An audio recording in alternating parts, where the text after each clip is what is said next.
Hello morning 10th class. आज हम एक नया टॉपिक लेके चलेंगे that is called as electromagnetic induction. सबसे पहले इलेक्ट्रोमैग्नेटिक इंडक्शन आप लोग सबसे पहले पहचानिए कि हमने मैग्नेट की हेल्प से हम इलेक्ट्रिसिटी को प्रोड्यूस करेंगे। हम किसी एक्सटर्नल बैटरी को नहीं लेंगे, सिर्फ मैग्नेट की हेल्प से हम लोग जो है एक इलेक्ट्रिसिटी को प्रोड्यूस करेंगे और this process is called as electromagnetic induction, right. उस वक्त एक चीज़ याद रखना, जो करंट प्रोड्यूस होगा उसे हम इंड्यूस्ड करंट बोलेंगे, एक नाम दे देंगे उस करंट को, that is called as a induced current, ठीक है। और उस वक्त जो ईएमएफ प्रोड्यूस होगी, व्हाट इज ईएमएफ?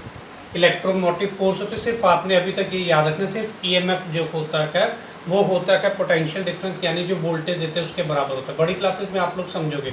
तो अभी आपने एक चीज़ याद रखना, जो करंट प्रोड्यूस होगा उसे इंड्यूस्ड करंट बोलेंगे, जो ईएमएफ प्रोड्यूस होगी उसे हम इंड्यूस्ड ईएमएफ में। इंड्यूस का मतलब होता है एक्वायर, मतलब हमने किसी बैटरी के साथ उसको अटैच नहीं किया, सिर्फ उसने एक्वायर किया हुआ है। तो पहले दो टर्म्स ये याद रखना। उसके बाद हम लोग क्या करते हैं, नेक्स्ट है that is called as a magnetic flux.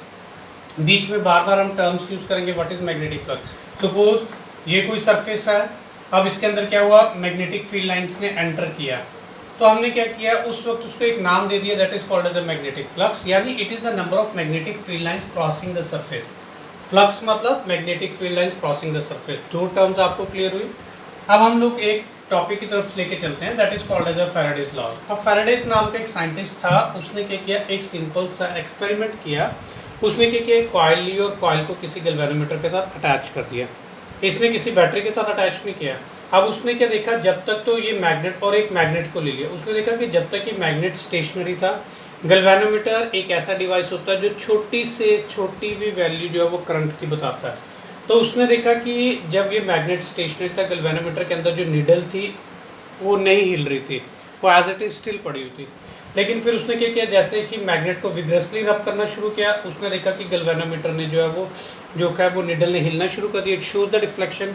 अब उसके माइंड में ये क्वेश्चन अराइज हुआ कि ये गैल्वेनोमीटर तो करंट की डायरेक्शन बताता है। तो उसने क्या किया, उस वक्त कहा कि जब भी किसी मैग्नेट को हम किसी भी कॉइल के नज़दीक लेके आते हैं, कुछ मैग्नेटिक फील्ड लाइंस उसके अंदर एंटर करेंगी। वो मैग्नेटिक फील्ड लाइंस एंटर होंगी, उस वक्त एक करंट प्रोड्यूस होगा, उस करंट को हम बोलेंगे इंड्यूस्ड करंट, क्योंकि उसने वो एक्वायर किया। डन। अब उसके बाद लेटर ऑन क्या किया, इंस्टेड ऑफ वन कॉइल उसने क्या किया, दो कॉइल्स ले ली, राइट, ठीक है। और दो कॉइल्स ले ली और उसने क्या किया, सेम वैसे कि उसने गैल्वेनोमीटर के साथ उसको अटैच कर दिया। जो एक कॉइल थी उसको उसने क्या किया, प्राइमरी कॉइल बोला, दूसरी कॉइल को उसने सेकेंडरी कॉइल बोला था। और सेम वैसे उसने ये देखा कि अगर एक कॉइल के अंदर जो है वो करंट विग्रसली रब कर रखा है, अगर करंट जा रखा है, तो नेचुरली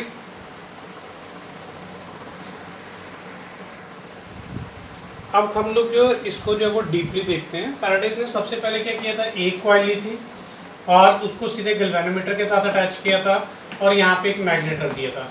उसने देखा कि जब तक ये मैग्नेट स्टेशनरी था, गैल्वेनोमीटर शोज नो डिफ्लेक्शन। लेकिन बाद में क्या किया, जैसे उसने मैग्नेट को विग्रसली रब किया, उसके अंदर कुछ मैग्नेटिक फील्ड लाइन जिसके अंदर एंटर हुई, इसके कारण एक करंट प्रोड्यूस हुआ, उस करंट को हम इंड्यूस करंट बोलते हैं। उसके कारण गैल्वेनोमीटर ने डिफ्लेक्शन देना शुरू किया। उसके बाद क्या किया, फैराडेज ने इस एक्सपेरिमेंट को थोड़ा सा और मॉडिफाइड किया।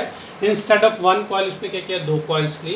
पहली वाली जो कॉइल थी उसको उसने प्राइमरी कॉइल बोला, दूसरी वाली जो कॉइल थी उसको उसने सेकेंडरी कॉइल बोला। प्राइमरी कॉइल को क्या किया, किसी गैल्वेनोमीटर के साथ अटैच कर एक बैटरी लगा दी, और दूसरी कॉइल के सेकेंडरी कॉइल के साथ गैल्वेनोमीटर लगाया उसके साथ। अब जैसे सपोज करो, इमेजिन इसने बीच में कोई स्विच लगा दी, की लगा दिया, तो इसने देखा इनिशियली दोनों के galvanometer shows no deflection. Done. उसके बाद क्या किया, जैसे इसने की को क्लोज किया, उसने देखा कि यहाँ का गैल्वेनोमीटर जो है इसने भी डिफ्लेक्शन देना शुरू की, इसके गैल्वेनोमीटर ने भी डिफ्लेक्शन देना शुरू किया। अब इस गैल्वेनोमीटर ने डिफ्लेक्शन इसलिए दी क्योंकि यहाँ पे करंट सीधे फ्लो कर रहा था। डन। अब ऑयस्टेड एक्सपेरिमेंट बोलता है कि जब भी किसी कंडक्टर के अंदर करंट फ्लो करता था वो एक मैग्नेट की तरह बिहेव करेगा। तो जब इसके अंदर करंट फ्लो करेगा वो एक मैग्नेट की तरह बिहेव करना शुरू करेगा। जब वो मैग्नेट की तरह बिहेव करेगा तो उसकी कुछ मैग्नेटिक फील्ड लाइन जो वो दूसरी कॉइल के अंदर एंटर करेंगी, सेकेंडरी कॉइल के अंदर।